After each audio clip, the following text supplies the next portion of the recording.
नमस्कार दोस्तों, आपका स्वागत है हमारे YouTube channel daily explore hub में। दोस्तों, आज हम बात करेंगे ग्राम पंचायत अधिकारी 2023, जिसका नोटिफिकेशन 2023 में आया था और ये भर्ती आई थी 2022 पीटी के थ्रू।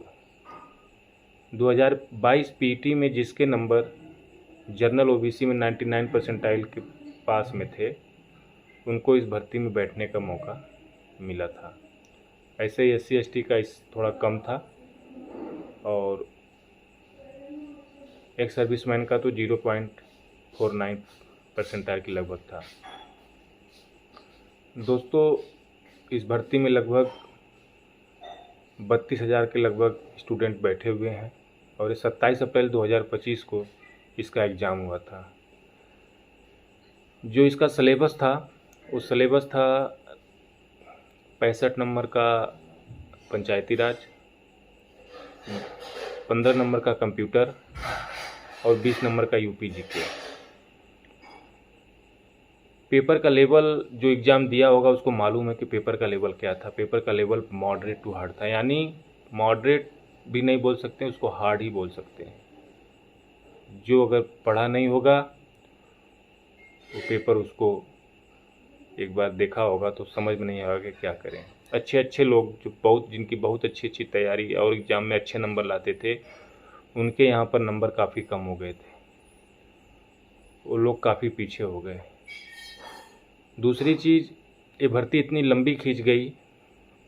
2023 का नोटिफिकेशन आया और 2025 में आके इसका पेपर होने के कारण 2 साल तक लेट हो गया, जिसकी वजह से बच्चों ने इस पर फोकस देना कम कर दिया। पहले शुरू में तो तैयारी किए, लेकिन एक ही भर्ती के पीछे आजकल हर बच्चा नहीं रह जाता, तमाम भर्तियां बीच में आती रहती। तो अब सिलेबस या तो एक हो, अगर सबका सिलेबस एक हो तब तो नंबर अच्छे आ जाएं। अब इसका सिलेबस ही पूरा अलग है, एक 20 नंबर के UPGK को छोड़कर, जिसकी वजह से काफ़ी बच्चे इसकी अच्छी तैयारी नहीं कर पाए। दूसरा कारण कि इसके जो नोट्स थे, जो बुक थी, वो मार्केट में पूरी तरह से अवेलेबल नहीं थी। लगभग वही एक यूथ कंपटीशन का बुक था जिसको लेकर सभी बच्चे तैयारी कर रहे थे और कुछ लोग अपने किसी वेबसाइट से या RWA, MD classes, GS revolution जैसे अलग अलग कोचिंग सेंटरों से भी ऑनलाइन क्लास लिए। अब यहाँ पर बात यह है कि जो बच्चा कंटिन्यूसली 2 साल लगातार एक ही चीज़ पे बस BPO पे फोकस करके तैयारी किया होगा, उसकी तैयारी तो अच्छी हो गई होगी। लेकिन जो बच्चा अलग अलग भर्तियों के चक्कर में पड़ा रहा होगा, तो उसकी उतनी अच्छी तैयारी नहीं हो पाई होगी। लास्ट में भर्ती का जब रिजल्ट एग्ज़ाम का डेट आया है, 1 महीने के अंदर कितनी तैयारी हो पाती है आप लोगों को पता है। या तो सिलेबस ऐसा हो कि जिसकी तैयारी कंटिन्यूस पहले से चलती आ रही हो, पर यहाँ पूरा सिलेबस ये अलग था। ऊपर से जो पेपर का लेवल था, आपने देखा बहुत टफ पेपर था। जो दिया है उसको अच्छे से पता है। हाँ, इसमें एक चीज़ था कि अगर जो थोड़ा तैयारी किया था और वो प्रेजेंट ऑफ माइंड एग्ज़ाम के समय रहा होगा, तो वो कुछ क्वेश्चंस ऐसे थे जिसको क्वेश्चन को पढ़ के भी उसका आंसर कर गया होगा, पर ये सब लोग नहीं कर पाए होंगे। तो इन सब बातों को ध्यान में रखते हुए मैं आपको बताऊंगा कि ग्राम पंचायत अधिकारी का फाइनल कटअप और DB का कटअप क्या रह सकता है, कितने नंबर पे DB के लिए बुलाया जा सकता है और फाइनल कटअप क्या रह सकता है। अब आप पूछेंगे कि आपको ये सब कैसे पता। तो देखिए, मेरा कोई वहाँ UP SSC में कोई परिचय नहीं है। मैं लोगों से, जो लड़के एग्ज़ाम दिए हैं, फिजिकली जिससे मिला हूँ उससे बात करके, प्लस जो YouTube चैनल्स पे जैसे GS रेवोल्यूशन कोचिंग सेंटर है, आपका RWA है और अभी MD क्लासेस हैं, जो इन्होंने अपना कटअप बताया है, इन्होंने डाटा के हिसाब से बताया है, कुछ डाटा इकट्ठा करके, उन सब बातों को ध्यान रखकर गौर करके सबकी बातों को सुनने के बाद जो एक डिसीजन निकला, जो एक निष्कर्ष निकाला हूँ कि जर्नल की जो कटअप रहेगी वो कटअप 66 से 67, मैक्सिमम 67.5 नंबर तक जा सकती है। तो मैं इसका मैक्सिमम मान के चलता हूँ। अगर मैक्सिमम मान के चलूँ तो जर्नल की कटअप 67 नंबर तक जा सकती है। और बात करते हैं ओबीसी की, तो इस हिसाब से जो ओबीसी की मेरिट रहेगी वो रहेगी 66 नंबर,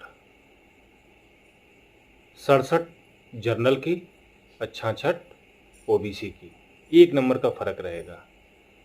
बात करते हैं एससी और एसटी की, तो एससी एसटी की भी मेरिट बहुत ज़्यादा कम तो नहीं जाएगी, क्योंकि उसमें भी अब पढ़ने वाले बच्चे हो गए हैं।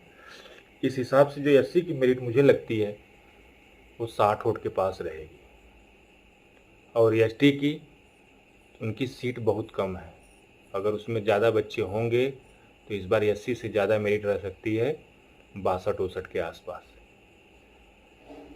बात करते हैं एक्स सर्विसमैन की, ये मैं फाइनल मेरिट बता रहा हूँ फिलहाल, डीवी की मेरिट इसके बाद बता दूंगा। बात करते हैं एक्स सर्विसमैन की, तो एक्स सर्विसमैन की जो मेरिट रहेगी वो रहेगी लगभग 55 नंबर के आसपास, क्योंकि एक्स सर्विसमैन में भी काफ़ी बच्चे पढ़ने वाले एक्स सर्विसमैन हैं, तो उनकी भी जो मेरिट रहेगी 55 नंबर। अब मिनिमम मान के चलिए तो 55 या 52 तक जा सकती है, 52 नंबर तक मेरिट जाएगी, इससे कम की संभावना नहीं है एक्स सर्विसमैन की।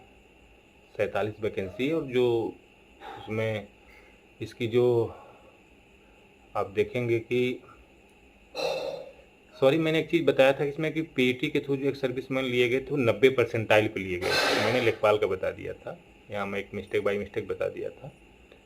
एक सर्विसमैन का जो पीईटी के थ्रू परसेंटाइल लिया गया था वो 90 परसेंटाइल लिया गया था, यानी कि ऊपर के जो अच्छे एक सर्विसमैन पढ़ने वाले थे वही इस एग्ज़ाम में बैठे हैं और वो तैयारी भी किए हैं।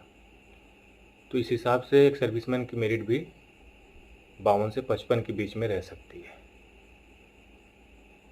और अगर हम बात करें डीवी की, तो डीवी की मेरिट जो जर्नल की रहेगी ना वो 58 से 60 के बीच में रहेगी। जर्नल की मेरिट 58 मान के चलिए, और जो ओबीसी की मेरिट रहेगी वही 57-58 के पास उनकी भी रहेगी। एससी एसटी के लिए इनकी मेरिट अगर जो रहेगी डीवी के लिए वो रहेगी 50-50 के पास में, 52 के लगभग आसपास, 52-53।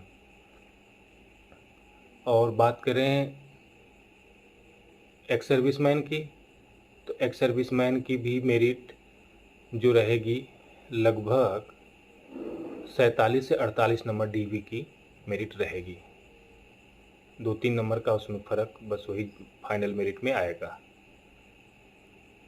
महिला की बात करें तो महिला की जो फाइनल मेरिट जाएगी वो लगभग 64 नंबर के आसपास है, और डीवी के लिए रहेगा 55 नंबर के आसपास। और अगर इसकी बात रिजल्ट की करें तो रिजल्ट दोस्तों देखिए, अभी होम्योपैथ का रिजल्ट आया है जिसकी डीवी 16 सितंबर से चल रही है,